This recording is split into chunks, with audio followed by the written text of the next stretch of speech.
सहज योग और आत्मज्ञान में क्या फर्क है?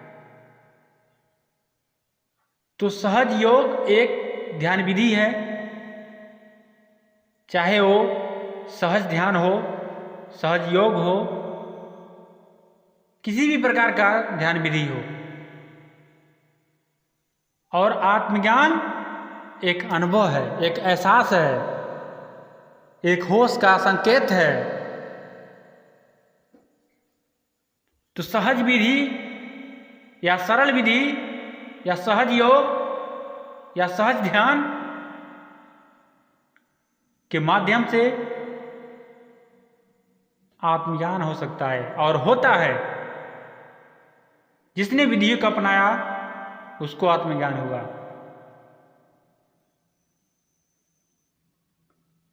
सहज योग, सहज ध्यान एक ऐसा विधि है जिसमें किसी भी प्रकार का चिल्लाहट, ऊट-पटांग की क्रिया नहीं होता है। यह अपने सत्य का एहसास, उस सत्य का अनुभव, उस सत्य का बोध का विधि है। और इस विधि से चलने वाले साधक एक सरलता के साथ, एक सहजता के साथ, एक अनुभव के साथ, एक प्रैक्टिकली अनुभव के साथ उस सत्य का एहसास करते हैं, उस सत्य का बोध करते हैं। इस सरल ध्यान से या सहज योग से किसी भी प्रकार का स्थूल क्रिया नहीं होता है। बहुत ऐसे संतों ने इसी विधि का प्रयोग किया। संत कबीरदास जी अपने पूरे जीवन में सहज ध्यान या सहज योग का वर्णन किया या लोगों को संदेश दिया, लोगों को सिखाया, लोगों को बताया। यह वही मार्ग है, यह वही विधि है जिसे चलने पर आत्मज्ञान या खुद का एहसास या परम का एहसास या अपने जीवन का लक्ष्य या अपने जीवन का उद्देश्य एहसास होता है, बोध होता है। और हर व्यक्ति को उस सरलता के साथ, उस सहजता के साथ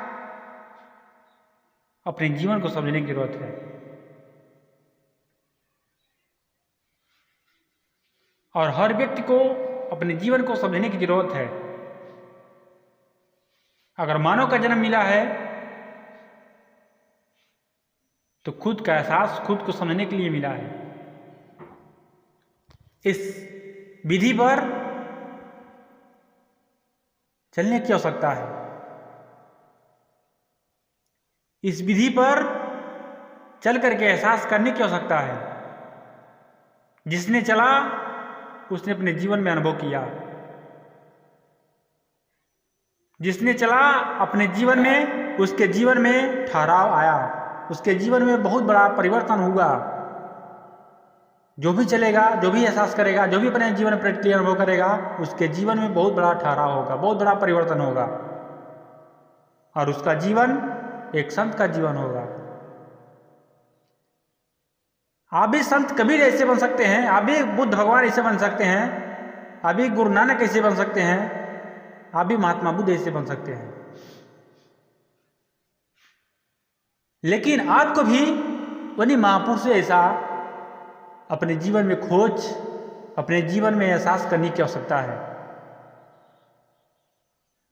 हर व्यक्ति उन संतों ऐसा बन सकता है, उन संतों ऐसा अपने जीवन में चल सकता है, उन संतों ऐसा अनुभव कर सकता है। लेकिन अब आपको अपने जीवन में ठहरना पड़ेगा, विधियों पर चलना पड़ेगा, तभी आपको एहसास होगा, तभी आप उस सत्य का एहसास कर पाएंगे।